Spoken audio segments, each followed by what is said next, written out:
Today we're going to talk about how to reward your dog with toys in training. This is kind of geared more towards pet owners. So sports people are probably not going to get a whole lot out of this because I'm not speaking about these toys in the sport context where we're focusing on how the dog is biting, how to improve what they're doing and stuff like that. So the first thing is we're gonna go ahead and not give the dog free access to all of our toys. So I hear from a lot of owners, all my dog does is shred toys. I see ads nonstop on my social media of indestructible dog toys, monthly subscription of indestructible dog toys. My first thought is one, if your dog toy is indestructible, why do we need a monthly subscription for more toys? And two, no toy is indestructible, and the easiest way to stop your dog from destroying every single toy that you bought them, it's your toy because you bought it with your human money, is to not let the dog just hang out and chew on that toy all day. I think there's a big train of thought right now of the dog has to be doing something. So we'll be giving them like long-lasting chews and indestructible dog toys to chew on. And at the end of the day, like, you're giving your dog an iPad. You're turning your dog into an iPad kid, essentially. And that's not what we want. Your dog should be getting stimulated through training and interacting with you. And if you're buying a dog to give it an iPad and say, watch whatever and leave me alone, that's not like, get a cat, right? The cat will leave you alone and still be a companion. But yeah, like the chews should not be lasting your dog 6+ hours. When I give my dog a chew toy, like a bully stick or a gullet stick or a trachea or something, it really shouldn't last them more than 10 minutes. And that's not really the point of this video. But I do want you to understand that we're not trying to make our dogs into iPad kids. We want them to be interacting with us and looking for their reward through us as the owner, and not through, okay, mom's watching TV, and so I guess I will go chew on my plastic donut because I'm bored and I have nothing else to do. Not fun. So when I talk to owners about playing with their dog, if they have a very toy-driven dog, I like to explain, one, it's your toy. The dog did not buy it with their little doggy money. And two, if the dog's not playing appropriately, you don't have to keep playing with them. Again, this is your toy. You can choose to end the play session when you want to. And we'll talk more about teaching play later.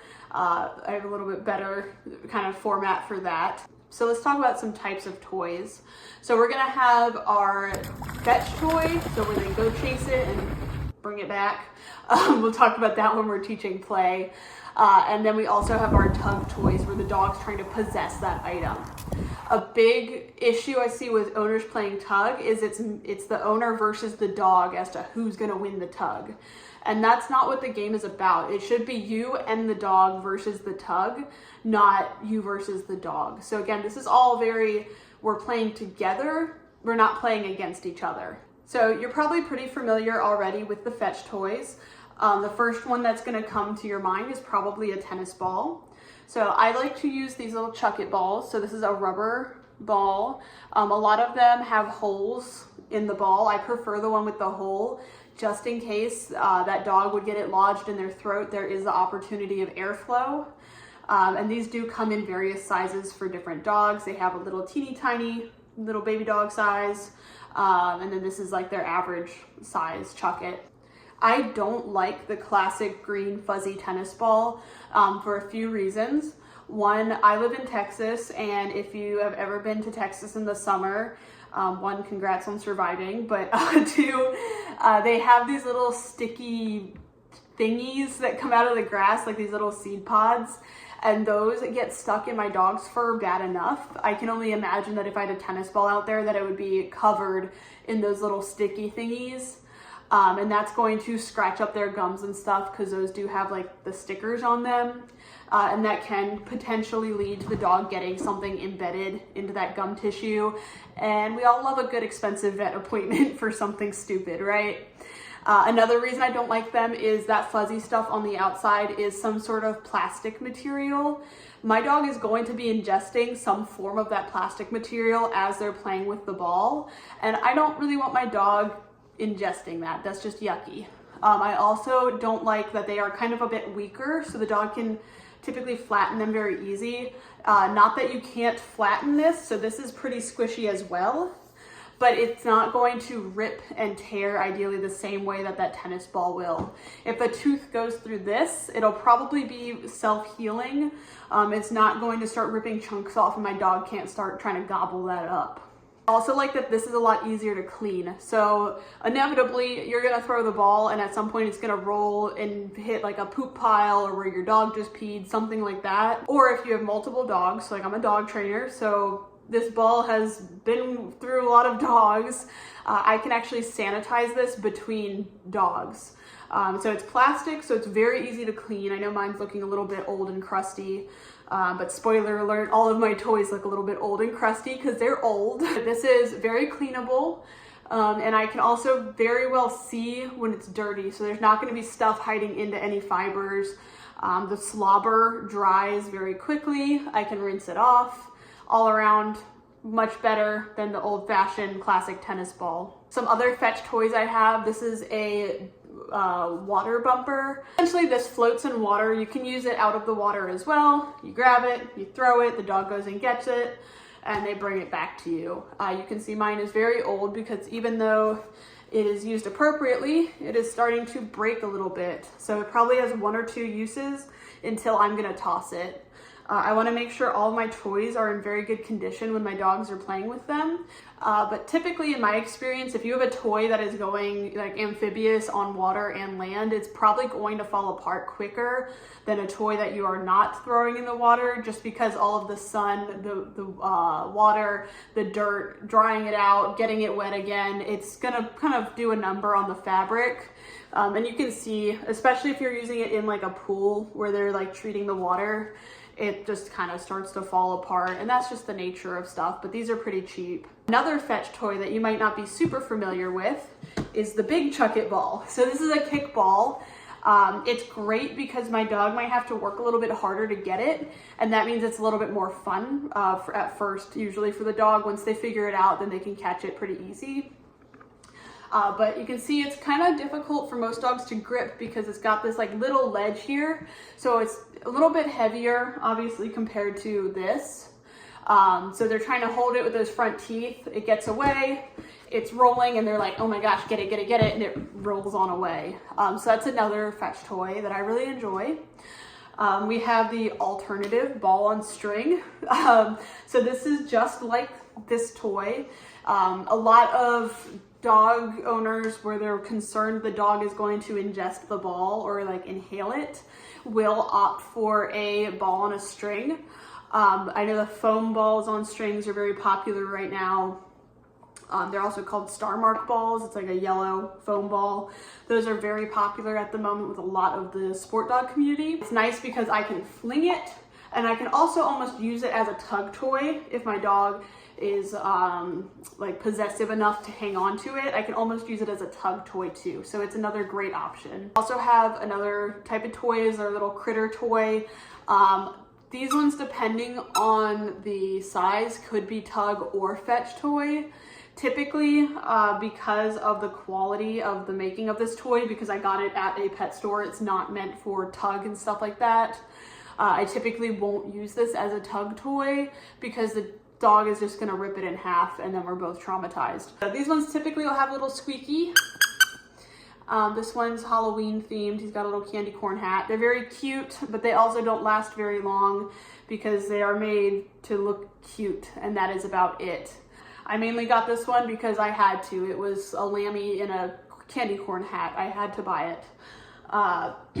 But these are typically Fetch toys. These are great for puppies or dogs that are looking to more like get little critters. They make like the flat squirrels a lot of dogs like.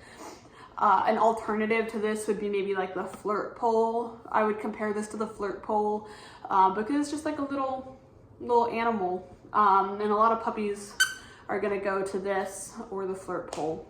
Some more Fetch toys, the classic, the Kong. And then I also have this like rubbery bone thing. It's just stuff you throw. These bounce, so they're really nice. My Kong has several contexts to it. So if we're outside and it's empty and we're playing and I'm throwing it, then it's a toy. But if I have it stuffed with like, I'll rehydrate my kibble usually and put like kibble paste in here and then freeze it. And then the dog has like a lick toy. I'll do that sometimes on a longer drive. In that case, this is a treat and it's like a calm behavior. It is not, let's go be crazy. Because I don't want to be doing anything that says, hey, let's go be crazy with my kennel, because I want my dog to just relax and hang out in there.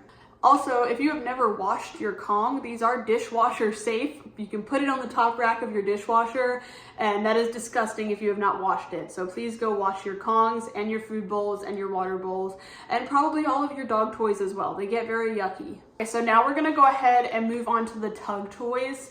So where the fetch toys was a lot more of that prey, go chase it, go kill it, the tug toy is a lot more possess it.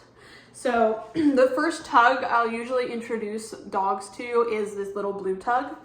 I've had this one for probably about 3 years, maybe. It's very squishy, so it's very soft and easy for the dog to bite on and hang on to. I want you to notice as well, like look at the condition of this tug after 3 years of use. And this isn't 3 years of single dog pet owner use. This is 3 years of dog trainer use, right? It's going through several dogs. The reason it looks the way it does is because I practice appropriate play with the dogs and I don't let them kind of do things that are gonna destroy this. It has a few snags, but that's bound to happen. So I'm very happy with how this is held up. When I'm playing with a tug, and this tug, before I would ever play with it again, does need some repairs. So if you'll notice, there's actually a hole in the top where the handle has been pulled too many times. So I am gonna re-sew that before I use it next. Especially when we're playing games like tug, where we're really like coming in and out with the dog. We wanna make sure our toys are in really good working order, because if something would happen and this strap breaks, I could potentially like hit the dog with my hand. The dog could somehow potentially bite me in the hand. It's just not a very safe thing. So we do want to make sure our equipment is always in good working order before we start playing with it with the dog. Additionally, I don't let the dog bite on this side. So this is the seam. I don't want the dog biting it like this. I want them to bite the smooth side like this. This seam can cause some irritation to the dog's lips and gums. If the dog is biting it and it's like sliding, that can be kind of painful. And it's also more stress on a weaker part of the tug. So I just don't really want to do that. And tugs come in several materials and just about every color, shape, style you can think of. So this is a same material tug, it's just a little bit bigger. So this material is called French linen. A lot of suit sports, so the guy in the big marshmallow suit getting bit by dogs, they will be made out of this French linen material. You can see this one's a lot less squishy, so this is more for a little bit harder biting dog, a little bit more intense dog that maybe this little blue one was just kind of like baby stuff to them. But same rule applies. I don't want them to bite on this edge. I want them to bite on this smooth edge. This tug is actually about a year older than my blue tug. It's just in a lot better condition because I don't use it as much because most dogs are on the blue tug. Tugs can also come in a material called jute. So jute is kind of similar to burlap.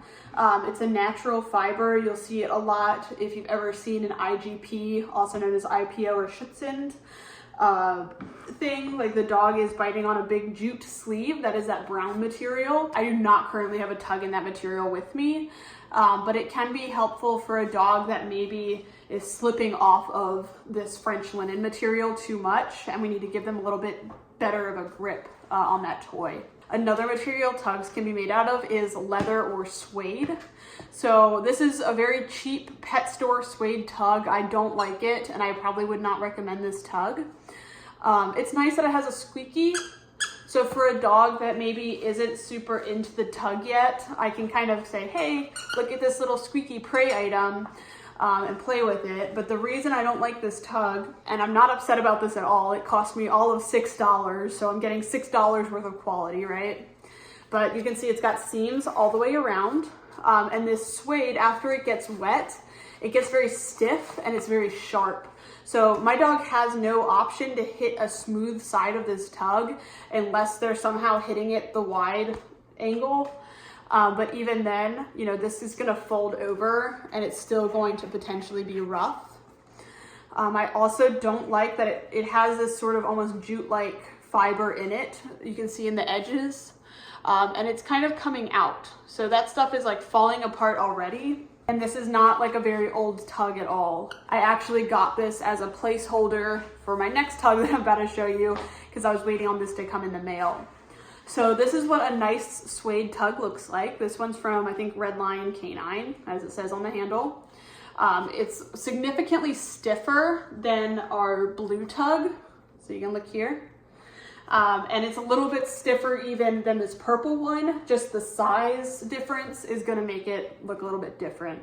So just like all my other tugs, it has the smooth side where I want the dog to hit and the seam side where I don't want the dog to hit, because this is very sharp. If you play with it with your hand, you'll even feel that it's kind of sharp on your hand, and we don't really want that to cut the dog. The average pet is not going to probably play with the suede tug as their choice toy. I use this for my personal dog. She has a very soft grip because she is not meant to be a bite dog genetically. So I use this toy so that when they come in, they don't grip it, they just slide off. Too bad, so sad. So it teaches the dog to come in and hang on to that toy really hard. These are the main types of toys. The tug, you know, obviously very hands-on. The dog will win it at some point and then they possess the item. Whereas these fetch toys, the dog is gonna go chase away from the handler to go possess that item. When you are trying to determine what toy style works best for your dog, I recommend getting both types and several of each so you can kind of see what your dog is gonna enjoy best. You can also look at the breed of the dog and think about what the dog is kind of bred to do. Granted, you still should look at your dog as an individual, but oftentimes their breed is going to kind of direct what they're going to enjoy doing the most. So a border collie is going to really like chasing things. I would probably play with a fetch toy first. A German Shepherd that was maybe bred from Schutzhund lines is going to really want to pull naturally. So we might like playing with a tug better because that dog can really pull and play with you and do everything it's genetically wanting to do. So my training toys, like my tugs and my like little ball and stuff like that, these are not items my dog gets to freely look at, freely have, anything like that. They don't sit in a basket in my living room.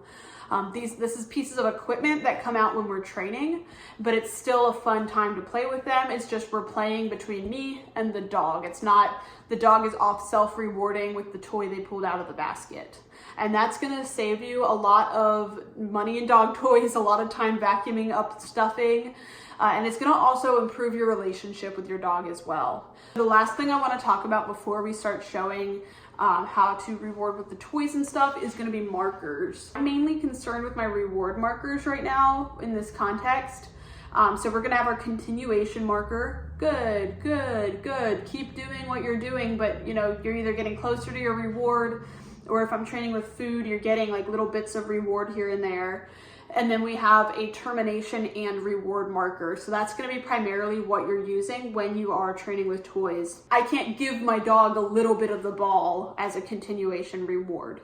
So I use yes as my termination and reward marker. You can use whatever words that you want. The dog honestly does not understand. They understand the sound. So as long as you're consistent, you can use whatever words you want. That goes for your commands as well. Make sure my dog has a good understanding of those markers before I start bringing my toy into a training context. And this is gonna go for my behaviors as well. So I would probably teach play in a separate session than training, but I also probably wouldn't teach a whole lot of behaviors with the toy. When I reward a dog with a toy, it's going to make that behavior a little bit more sloppy, but a little bit more intense. So the dog's gonna be a little bit crazier in that behavior.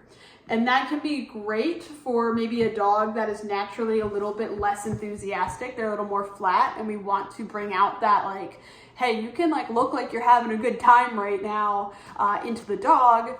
But it can also hurt us when we're working on something like place. So place is a very calm behavior.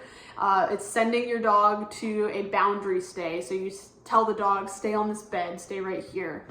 I don't want to reward my dog with a toy for that if I have a house pet, because they're gonna start anticipating, oh, every time mom sends me to place, I get to go crazy at that toy afterward.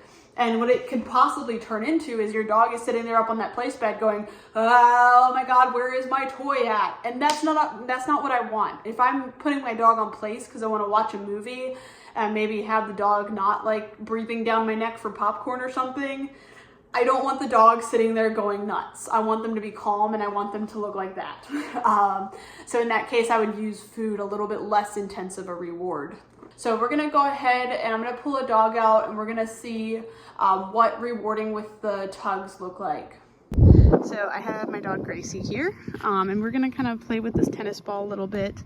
I'm gonna call it a tennis ball, obviously is not, to show you how I reward. So I'm gonna go ahead and ask her for something. Gracie, foos! Foos! When I'm ready to reward her, I'm gonna give her my termination marker and I'm gonna throw the ball behind me. Yes! The reason I want to throw it behind me in the heel is I don't want my dog to start forging forward, and I would rather them move backward than forward. See, my dog can play appropriately, so I do not have to have a leash on her. If your dog does not, then I would recommend playing with a leash. So she won't play keep away or anything like that with me. Has gotten the privilege of playing off leash and stuff like that. Out! Next we will use this big ball because I feel like less people are familiar with this. So I'm gonna go ahead and ask her for a behavior. Gracie, Platz! So I asked her for a down. So with this toy, I can do several things. So sometimes I will kind of test her behavior and set the toy right there. And then when I'm ready for her to get it, yes, get the toy. Out, Aussie. It's a little less fun for her to have the toy not move. She prefers it moving away from her in a prey-like fashion. So I will mark as I'm kicking the ball. You want to be careful with your timing because you don't want to get bit in the ankle. Yes! You also don't want to kick your dog, so be a little bit careful when you're playing with the kickball. Come on. And you can see she's trying to figure out how to hold it. Now, if she laid down and was giving this behavior, I would probably make her OUT it. But I can tell because she's standing, she's just trying to get a grip on the toy. She's not playing inappropriately. She's not trying to chew it up or anything, so I'm okay with the behavior. So it's also hot as heck out here today because I live in Texas and that's just the constant weather. So we're having a little less intensity than we would typically have with the toys. But as long as you are able to monitor your dog and make sure they're not getting overheated and you're not spending a whole lot of time out here, it is fine to play in the warmer weather. Just make sure there's access to water and you know the signs of overheating in your dog. So I have this suede tug. I'm gonna go ahead and reward my dog with it, and I'm gonna show you how I play with her with it. And I'm gonna kind of talk you through how I teach the dog to play with the tug in a way that's going to make my tug last me a lot longer. I'm gonna go ahead and reward her with the tug, and I'm gonna show you how I teach her to play with the tug to make sure it lasts as long as I can get it to possibly last me.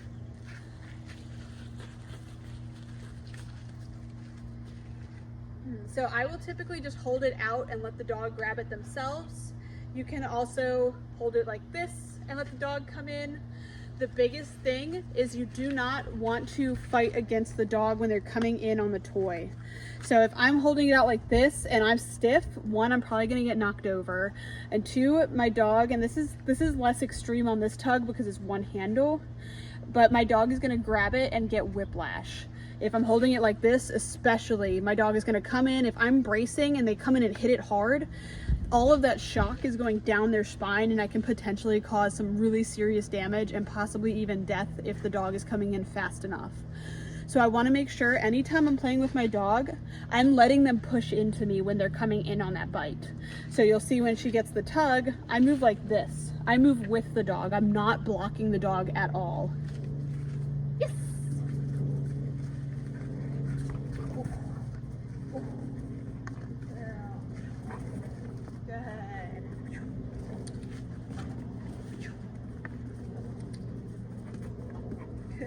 Yeah. All right.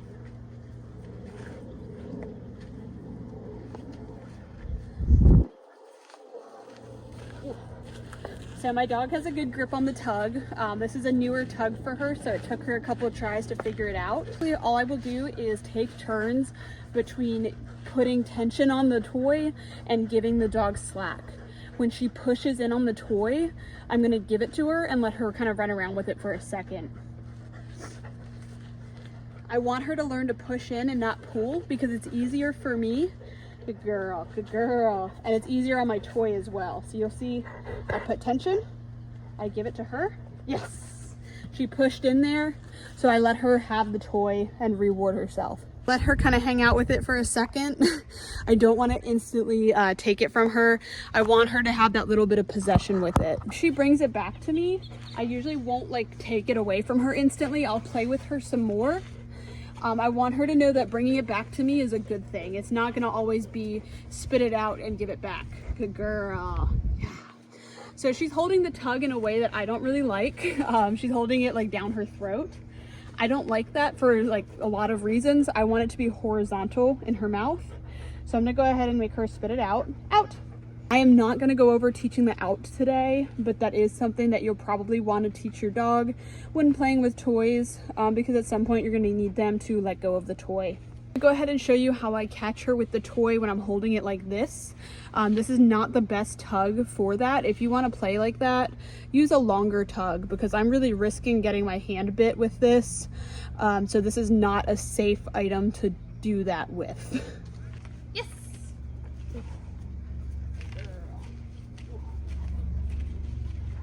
Good girl.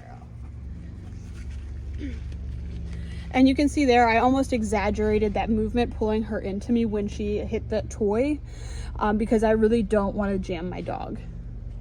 And here you can see she's kind of being a little bit chewy with it. I think she just saw me looking at her and she fixed it, but she was kind of starting to chew on it. When my dog starts acting inappropriately, that's when I'm going to end the play session. Partially because they're probably getting tired.